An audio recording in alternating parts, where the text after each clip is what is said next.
going to go back to what we were after this. There's no turning back. How are you actually realistically going to end a war that's been going on for 5 years? I affirm that we didn't go to the moon, and I would bet my life on it.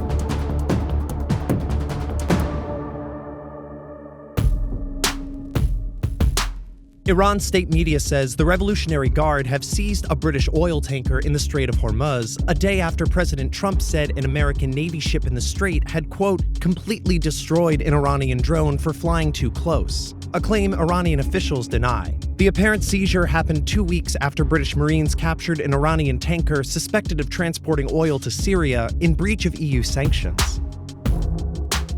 Japanese police have named the 41-year-old man suspected of setting fire to a Kyoto animation studio, killing 33 people.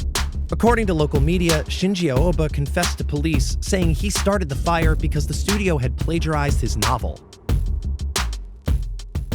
The Dutch Supreme Court ruled that the Netherlands is partially responsible for the deaths of 350 Muslim men who were killed in a 1995 massacre. Dutch peacekeepers deployed to Srebrenica evacuated their UN compound when the area was overrun by Bosnian Serb forces and refused to let the men stay inside. Judges ruled that if they had, the men would have had a 10% chance of survival, so the government owes the victims' families 10% of the damages, which is expected to amount to only a few $1,000s.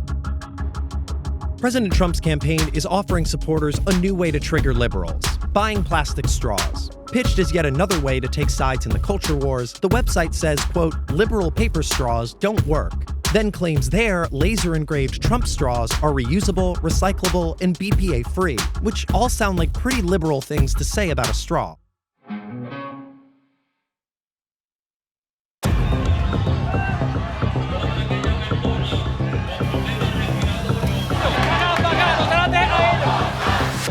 Puerto Rico is in the middle of a shitstorm. Every night this week, protesters have pushed for the resignation of Governor Ricardo Rosselló.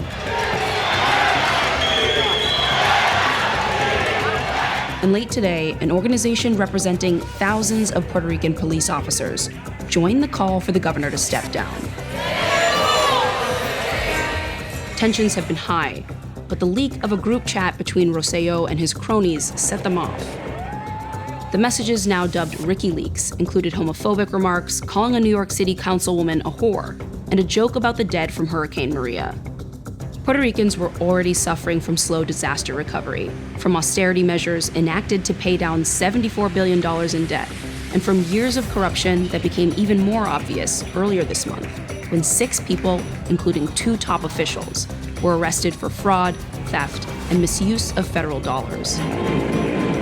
Protesters promised to keep up the pressure, including a massive demonstration set for Monday.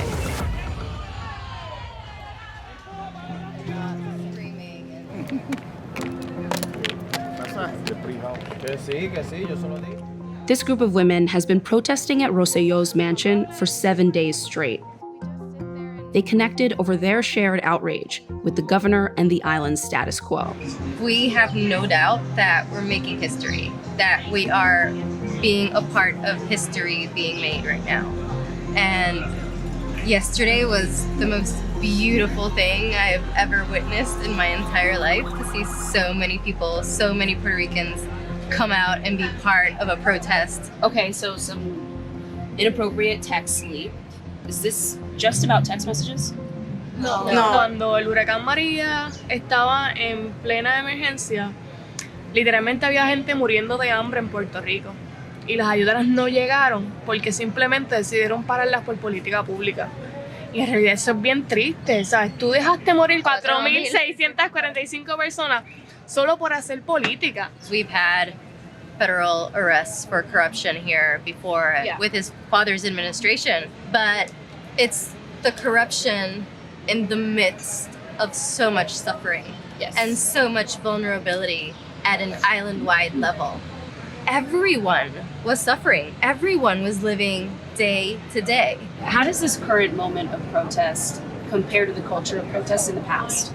The difference between this protest and this movement and others is that we've seen different sectors of the nation come together and make the same call, which is for him to resign. This is the first time I've seen more than 5 men in a protest. It's usually all women. That has been historic in itself. I mean, it's just that everyone has been affected somehow. If you didn't lose someone in the hurricane, then your school was closed down, then you didn't get access to healthcare, and now you're seeing all of this corruption inside that department. And I think that everyone has united in that way.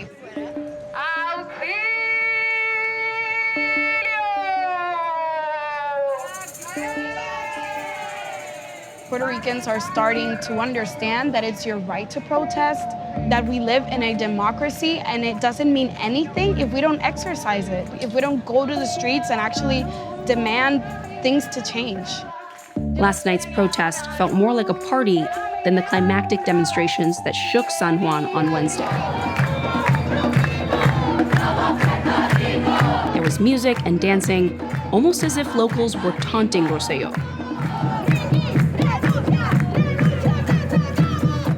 Aliana Bigio Alcoba was one of their unofficial leaders, blasting out chants and riling up the crowd. This protest stayed peaceful. Many said they're saving energy for Monday.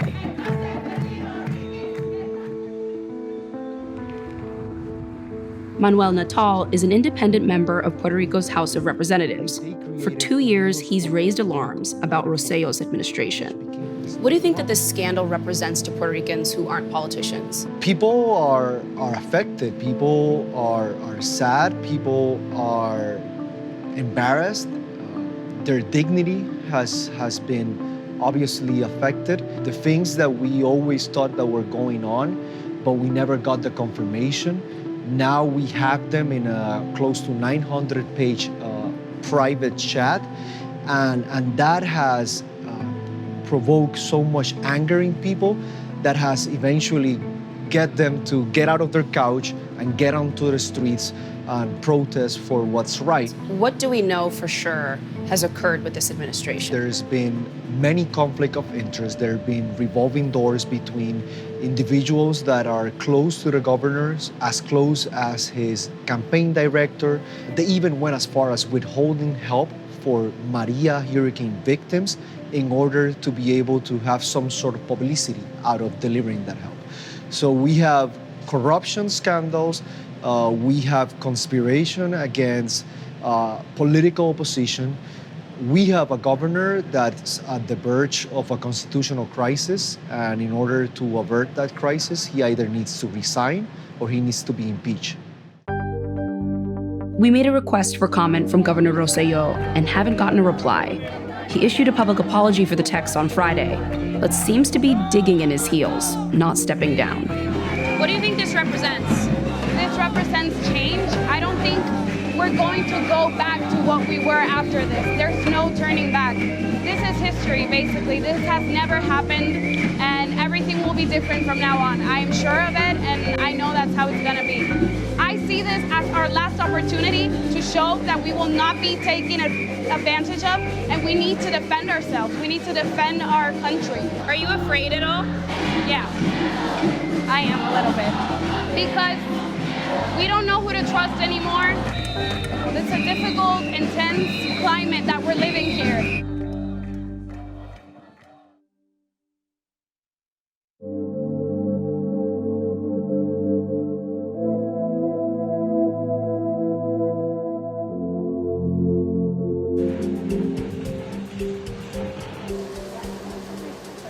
Можна вам дати листівочку, бабусю? Почитайте, бабусю. Я йду на вибори. Це мені онук. Вечором сідаємо, і він мені все... То передайте, будь ласка, онуку, добре? Svetlana Zalishchuk is fighting to keep her seat in parliament in this Sunday's elections. Проникнути туди, пройти в Верховну Раду, не йди на компроміси з Росією. Я вас по телевізору бачу, ви там, ви кращі, там, оце таке мале. The former journalist won office in 2014 thanks to her reputation as a protest leader in Ukraine's Maidan revolution. She ended up in the bloc of the last president, Petro Poroshenko, who was once seen as an agent of change. хочу сказати, що коли почалася Революція Гідності, я теж там була серед студентів, серед людей з самого початку.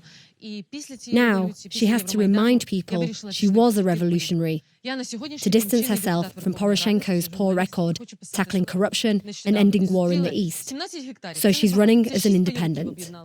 Що я зробила за останніх 5 років? Я була співавтором 188 законів. Моїх було ухвалено законів кілька десятків.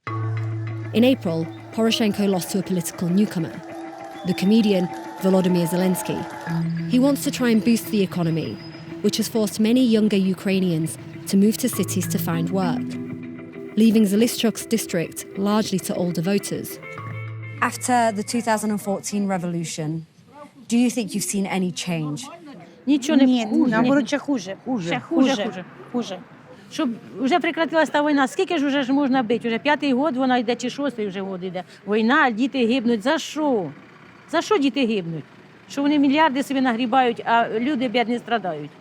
Ми хочемо миру вже. Скільки ж можна вже цього? So you're looking for something new faces. Does that mean that all of you are considering voting for Servants of the People Party? Ну, навірно, ж за Зеленську. Може ж він вже стане, та може щось буде лучше нам. Zelensky wants to capitalize on that hope. Calling this general election early is his best chance to get the support he needs in Parliament to push through the reforms he's promised. Servant of the People is on course to win. Not bad for a party named after the sitcom where Zelensky played a teacher who suddenly becomes president. Да. Доброе утро, господин президент. The party's hoping the plot of novice-turned-politician works for everyone.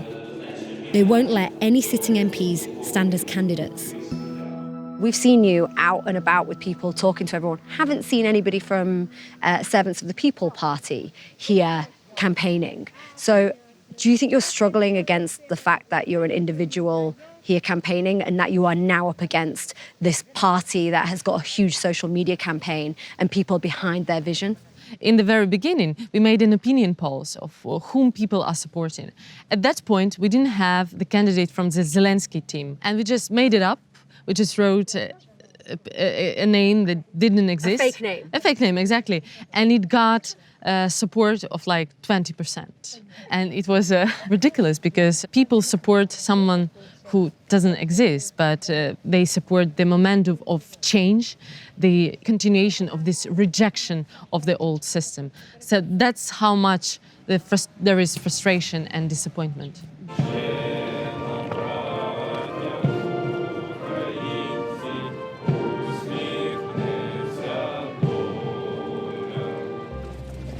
Zelensky may be a great showman,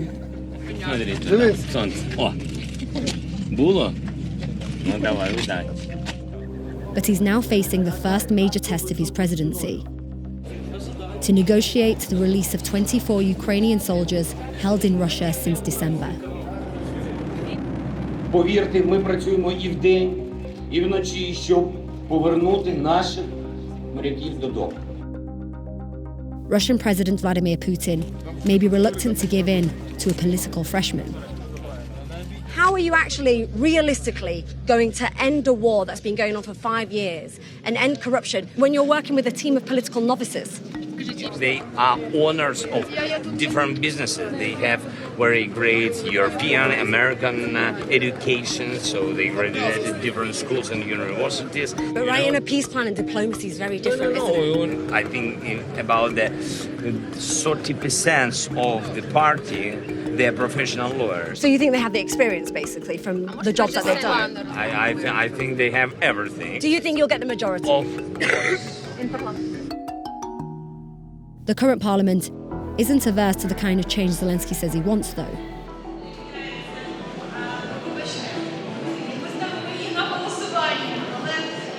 On the very last day of their term, they approved a sweeping electoral reform meant to push out politicians who've been languishing in easy-to-win districts.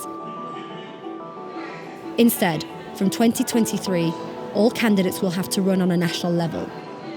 When it comes to this Sunday's election, the odds are slim that Zelishchuk will survive. I'm not yet ready to reconcile that I'm lost, or I lost this battle. But I'm definitely staying in politics. I want to do something for my country. I want to be useful. There will be no depression whatsoever.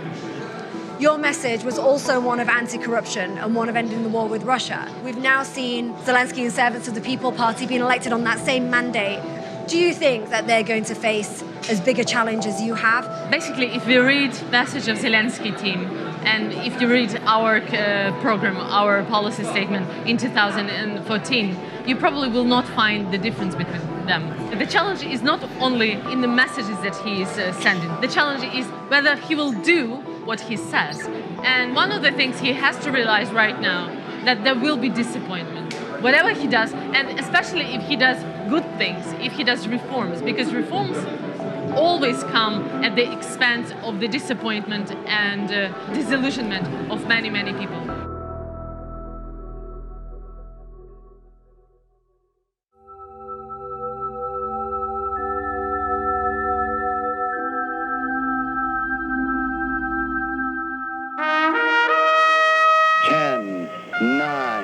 Ignition sequence start. 6. Landing on the moon, I thought, was the greatest achievement in the world. Contact light. Okay, engine stop. The Eagle has landed. It was a defining moment, and I thought it was amazing. It's one small step for man, one giant leap for mankind.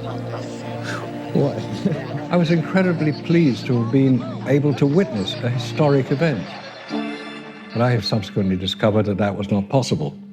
The lunar landings were more than likely fabricated, faked.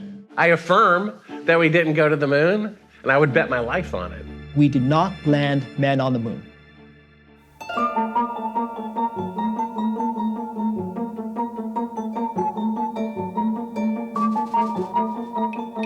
Well, asking you to swear in the Bible that you orbited the moon. Would you please go away? Must be some kind of wacko. Okay, well. Take your stuff and get the fuck out.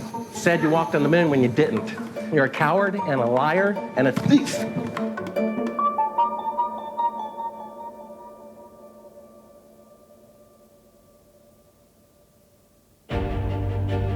Russia orbits Sputnik 1, the Earth's first man-made satellite.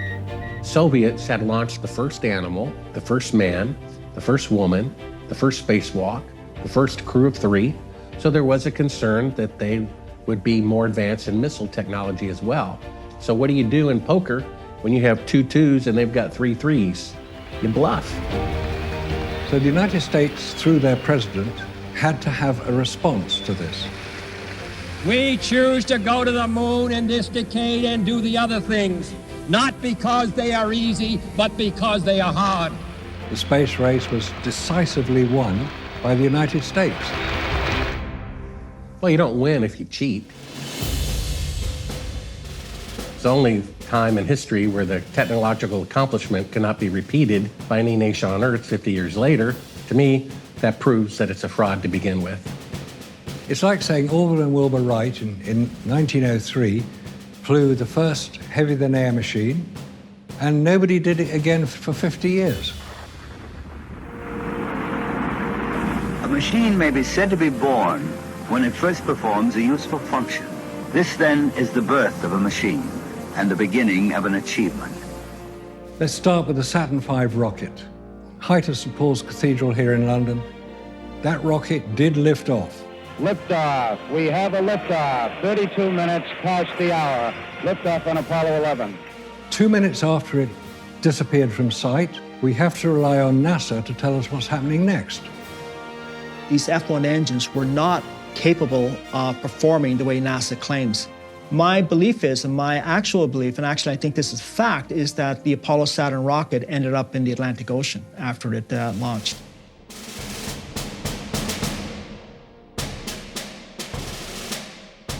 There were 5,770 photographs taken on the lunar surface by the 12 astronauts. The only proof you need to prove that the moon landings are fake is that one picture where an astronaut shadow is at 12 o'clock and a shadow from a rock 5 feet away is going at 9 o'clock. That's impossible to happen in sunlight. The camera was being used in a studio here on Earth under controlled conditions, taking PR images for use by NASA to promote their program. It's a brilliantly executed propaganda exercise. One of the most important aspects of any historical event is maintaining detailed records of that event. Each mission was recording everything, every detail about these Apollo missions, from the spaceship telemetry to biomedical information for the astronauts to the live visual feed, the live video feed that we're told was taken from the moon. How do you lose 140,000 reels of telemetry tapes? Oh, come on. This is the most significant event of the 20th century. And they taped over it. What, shows of I Love Lucy? And NASA itself admits that they don't know where those tapes are. They're gone, all of them. Hey, John, this is perfect with the loom and the rover and you, and come on out here and give me a salute. There we go. Absolutely incredible that people would actually say, and I've heard this, that it would be much easier to go to the moon than actually fake it. The military has the biggest filming studios in the world, even bigger than Hollywood. Look at the size of that rock. They found out on Apollo 11 it wasn't that difficult to fool people. I was strolling on the moon one day. So you've done it once, you can fool people 6 times. Another argument to defend the fraud is that the couple of 100,000 people involved as contractors and employees of the space industry couldn't keep a secret. How do they keep a secret? They don't. They only knew enough to do their job. It's called compartmentalization. Do you really think the CIA is so stupid to tell the person making the glove or the door or the boot, hey, the moon landings are fake, but don't tell anybody? I think within my lifetime, we will see an admission that the Apollo moon missions were faked. If it weren't for people's emotional attachment, they would clearly see it. If people want to believe it, that's entirely their affair. NASA have indulged themselves in fake news for 50 years. How sad is that?